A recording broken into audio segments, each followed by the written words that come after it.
Here's John Delaney. I heard, is this from the MSA? Okay, so today's Friday. Okay, so this is a Chris Hayes thing, right? This is the Chris Hayes climate thing. And he sat down with a bunch of different candidates. I heard one reporter on Twitter say after, I don't know who it was that left the stage. Maybe it was Sanders had left the stage. And Hayes said, we're going to take a break. When we come back, we'll be talking to John Delaney. And, people had got up and they were just like, if he had said, I'm talking to John Mulaney, I'd be here. But I'm not going to. There's no point. And here is John Delaney with his proposal to deal with the urgent crisis of climate change. This is fascinating. And if we ever want to get something done big on climate, it's going to have to be done in the Congress of the United States by passing laws. And the best way to pass big transformative laws is to get bipartisan support. So I introduced the only bipartisan bill. All right, so nothing will happen. Is there anybody in the room that can tell me, and maybe you'll have some disagreement about it specifically, but what is the conventional wisdom, let's just do it that way, I'll qualify it that way, of what the most recent transformative law that has been passed in the United States in the past decade? What is it? The transformative law would be the ACA, would be the ACA, system. Obamacare. Can anyone tell me how many Republican votes we got on the ACA? 3.5. Because are we counting Arlen Specter as a Republican or not? Well, he was a Democrat. Oh, he'd already flipped? Yeah. Okay, so then 2. Okay, 2.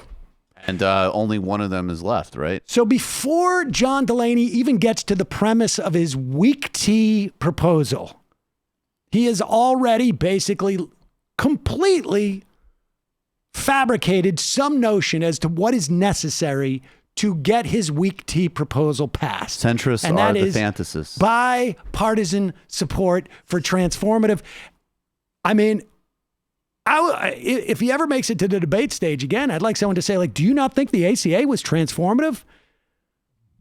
Because he will eat his tie before he says, well, no, it was transformative, but it was transformative. It was pre-transformative. He might just eat his tie. Right. Let's just go backwards here and just hear that one predicate he laid there. That is really the essence of his whole answer. Can I just say, I'm looking at the history of bipartisan, Congresses, and they mention the 83, 85 to 85 Congress as like a hallmark. And here's some of the successes there. Declaration of Martin Luther King's birthday, which is good, though we know there were some holdouts on the Republican side. John McCain. Shut the fuck up. Amendments to Social Security to preserve the pension system solvency. The raising taxes on workers. A major revision to the federal criminal code that included increased penalties for drug trafficking and terrorism. Sweet. And reduction of the deficit through a package of spending cuts and tax hikes. Yes, that's transformative. Yeah, we are completely transformative. It might be transformative. Oh, but wait a second. It's another transformative.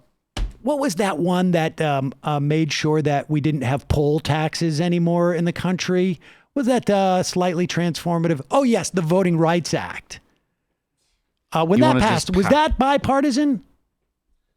I mean, the Voting Rights Act was, okay, actually, let's do this. Let's historicize it. If it was voted today, no, it would be all totally Democrat Republican, but it was geographically split down. That's so true. You it was more split. It was Fair Northern enough. Republicans back. Fair enough. Look, yes. we've seen we lost all the Democrats. Stuff. All of the Democrats that voted against it are now Republicans. That's true. Welfare reform and the crime bill were bipartisan, right? And they were transformative, well, that is in a bad way. That is the other point. Whenever they get together and do something bipartisan, that's bad news for human beings. But let's go backwards here. And so he's wrong, anyways, about transformative laws requiring bipartisanship.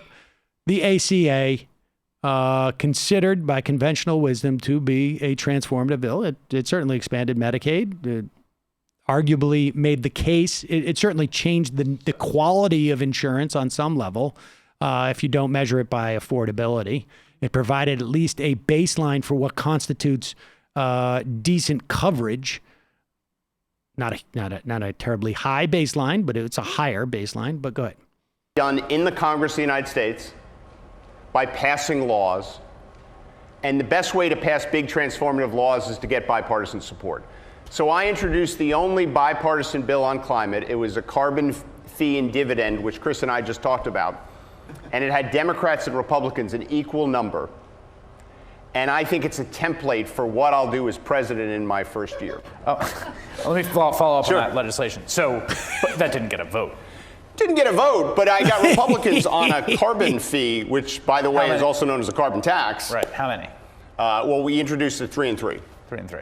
I mean, that is impressive, but it's so far from the reality of the political system, right? I mean, the point is the leadership. And again, Got 3 members of the House? Every single person who says this and every single person who's dealing with the problem. So Yes. I'm not telling you anything you don't know, but it is the case that John Boehner, of course, never would bring that to the floor in the same way that Mitch McConnell will never bring a piece of climate legislation to the floor unless he thinks he can kill it and make a point. Right, so that's why we have to win the House and the Senate. But even when we win the House and the Senate, we've got to put forth things that can get broad support. I like that he basically got the type of co-sponsorship that you can just go and be like, dude, come on, buddy. You and I Throw both me a know this solid. isn't going anywhere. We've got a golf game this weekend. Will you co-sign in a bill? It might even prove handy for you in some random interview that you have fact, bipartisan credentials. I would go even further and say it's the conversation could also have easily been like, Exxon's going to throw us a couple of bones if we put this out there 100%. so that we have something there it is. Now you're thinking. A C block, if you know what I mean, for any real legislation.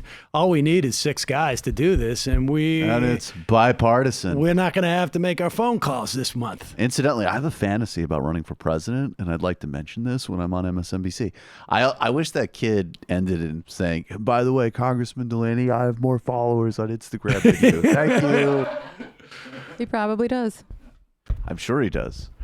You got to appreciate Hayes's like sort of quiet skepticism where he's like every question is asked where you have the sense that he's holding back a laugh. Oh, yeah. You can see the look playing across his face. It's very clear.